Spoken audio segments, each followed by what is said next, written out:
It's time.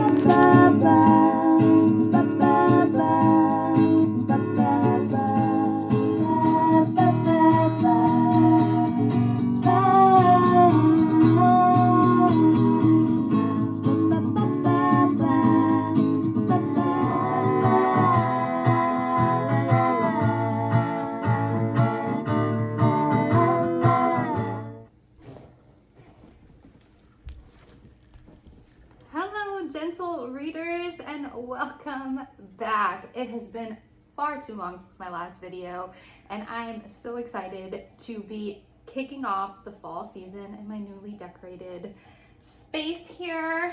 I absolutely love fall time. You guys know, if you've been here on my channel for a while, that I am a fall girl through and through, and I am super excited to be sharing my fall TBR list with you in today's video. So, some life updates. Let me put this down. Oh, cheers. Me and my hubby recently purchased a house in Florida. It will be our forever home, kind of where we grow old and die together. But right now we're just traveling back and forth because my hubby still does work in the city a few days a week, and we're not ready to be full-time in Florida yet. However, we are super excited about it. We spent the first week in the home furniture shopping and all that. I'm excited to share that part of my journey with you. Another really exciting thing about this particular home is I have a library in it. I have a full plan for it. It is going to be a Bridgerton meets Jane Austen, vintagey, cottagey style type situation, and I'm super excited to kind of show you guys the interior of it and what I do to design it and make it look really cute. Also show you the first books I'm putting on the shelves. You best believe that I have already been shopping for the books for these shelves. There was only one rule I had going into getting the library space, and that was I want a ladder, like Beauty and the Beast, rolling ladder. And I did get my rolling ladder. It's supposed to be delivered with the shelves next week, and I'm super excited. So life has been a little bit hectic over here. We've been going back and forth between Florida and Jersey, and that's why I haven't really been on. But I'm super excited to be on today. Kind of my first fall video of the season. If you've been on my channel for a while, you guys know that I am a fall girly through and through. I'm pretty sure that I was the third Gilmore Girls, and I was just lost at sea. Gilmore Girl, and I was just lost at sea somewhere. But in today's video, I wanted to share with you my fall TBR list. I don't know if you guys are building one yet, or you know, if it's too early for you guys, but I do have a few books that I actually picked up for my TBR fall list. I love to read seasonally because I just feel like it romanticizes the season for me. I don't always make it to every single, you know, fall book I buy, but these in particular, I am excited to read this season. So let's jump into it. Okay, so starting off, I gotta admit that I kind of fell for like the romance vibe this fall season, which is interesting because usually I go for like the cozy, like fantasy coffee shop vibe, but these unsurprisingly are coffee but romance like books. So, and they just had the perfect fall vibes on the cover. So starting off with Falling Like Leaves by Misty Wilson. I've never read this particular author's writing, but I am super excited to like read this book. Look at all the fall vibes. How cute is that? I picked it up last year, but I never got to actually read it. I want to kind of give you a little description that it says on the back. It says, perfect for anyone who starts up their annual Gilmore Girls rewatch at the first sign of fall. I had to pick it up, obviously. Obviously, I had to pick it up. So this particular book is not that big of a read. I also want to show you the sprayed edges, How cute is that? Just little falling leaves. It says Ellis has a lot of expectations for her senior year, but moving from Manhattan to Bramble Falls, Connecticut is not one of them. Yet in the wake of her parents' separation, that's exactly where she and her mother are headed. Bramble Falls may be charming, but it's also full of distractions, like the local barista, Cooper Barnett. Okay. So I'm super excited to get to know Misty Wilson as an author. I haven't, like I said, I'm always super excited to try new authors.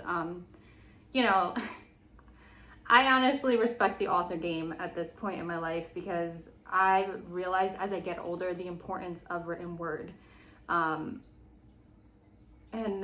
you know, it's not easy out there for authors. It's hard, you know, it's hard. So I'm super excited to meet this author, dive into her head, read her written word, and see where she leads me through the fall. Hopefully to get a nice pumpkin spice latte, but we'll see. The next one I plan on my TBR list is Haunted Ever After by Jen DeLuca. Something about this cover, I don't know. Something about this cover made me want this book. I'm not gonna lie, I'm not super into like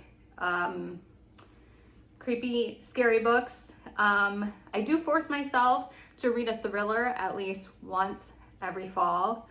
Most recently, I read The Handmaid last year.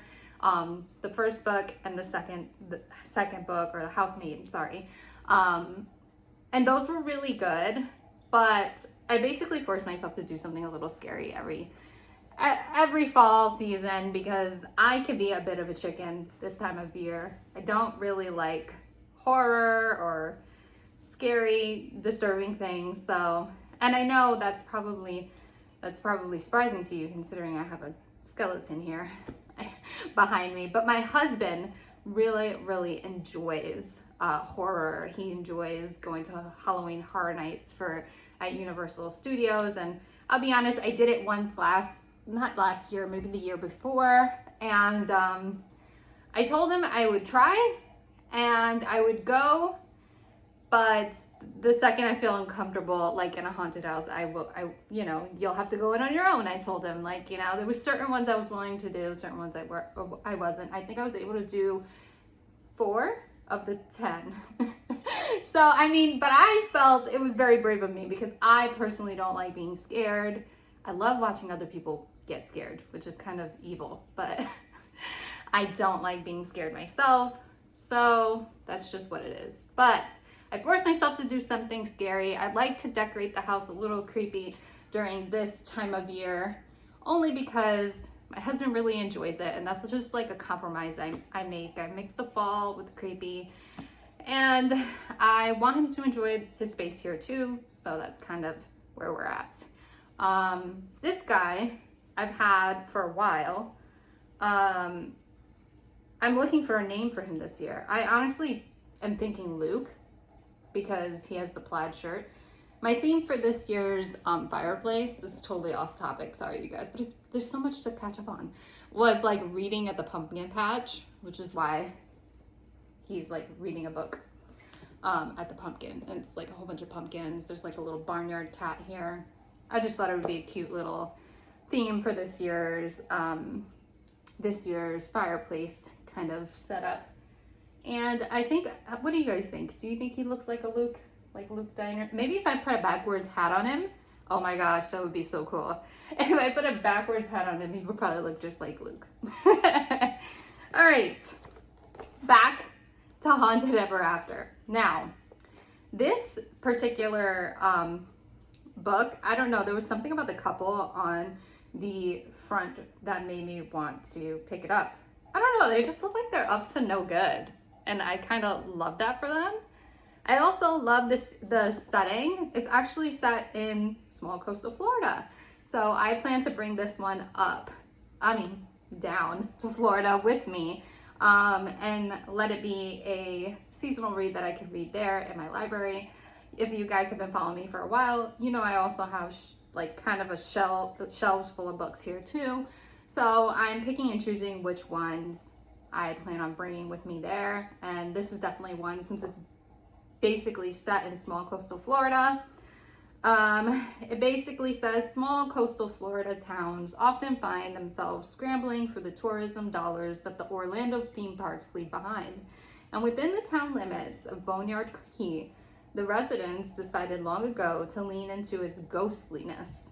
Nick Royer, owner of the Hallowed Grounds coffee shop, gotta be coffee in my fall read, embraces the ghost tourism that keeps the local economy afloat, as well as his spectral roommate. At least he doesn't have to run air conditioning.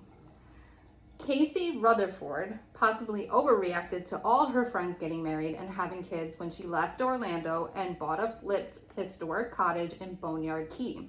Though there's something unusual about her new home, that sounds creepy. Her laptop won't charge in any outlets, and the poetry magnets on her fridge definitely didn't read wrong and my house after she put them up. She's charmed by the colorful history, and she's catching a certain vibe from the grumpy coffee shop owner.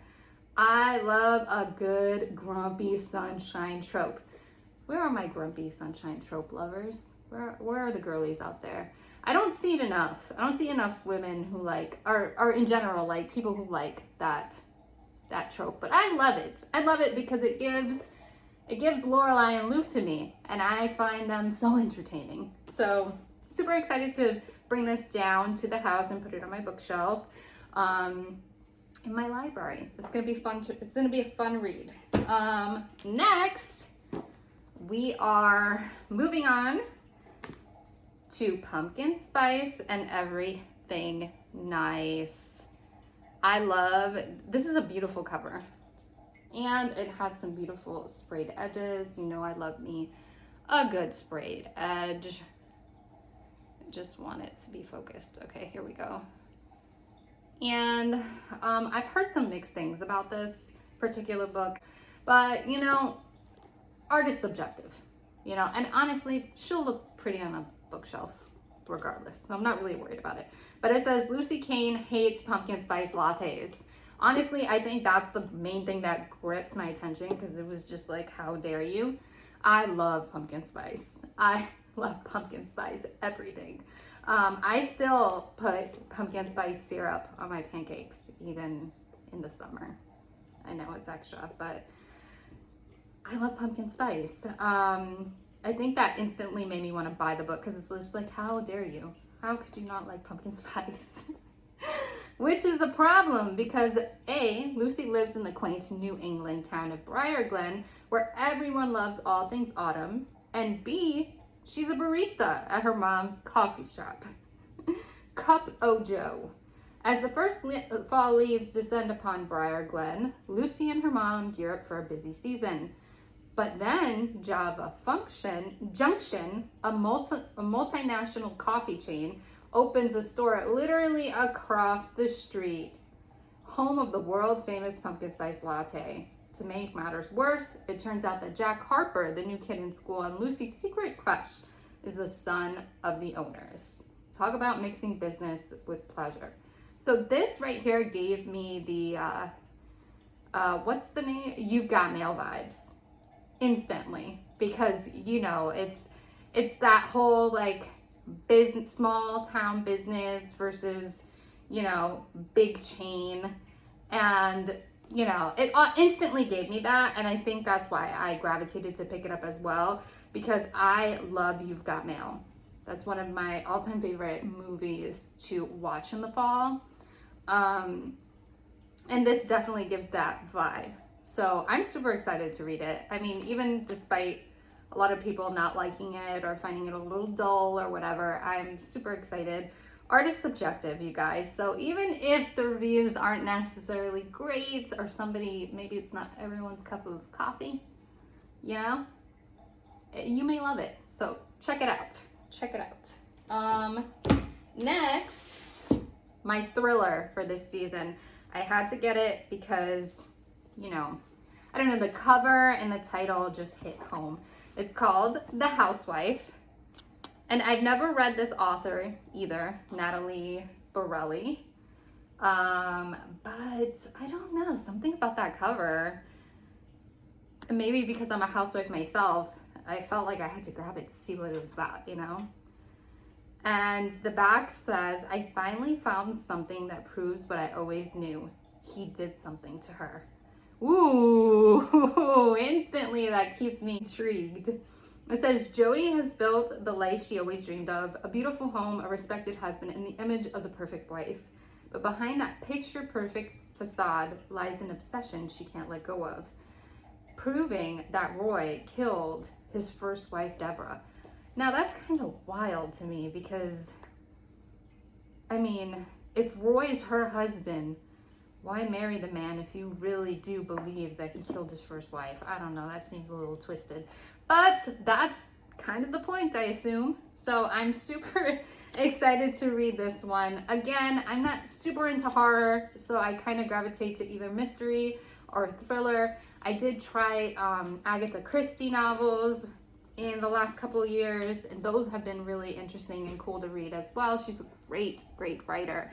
And yeah, I honestly, during this time of the season, I try to do something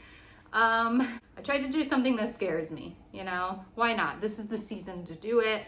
It's my favorite time of year. I'm so happy to be back with you guys, and I'm excited for all the new fall content I'll have planned. Super excited to show you guys my library and the things I got for it and set it up. Super excited about that too. Thank you guys for still being here. I hope you guys had a great summer. We're around about the last week of August now, so easing into the fall time. I encourage you to do something scary this Halloween season, and pick up a book that maybe you don't know the author. Try something new, buy a new scented candle, sit by a window while it's raining and read a mystery or a thriller. Do what makes you happy. I hope you guys have a fantastic start to your fall season. May your mugs always be filled, your candles always lit, and your corners always cozy.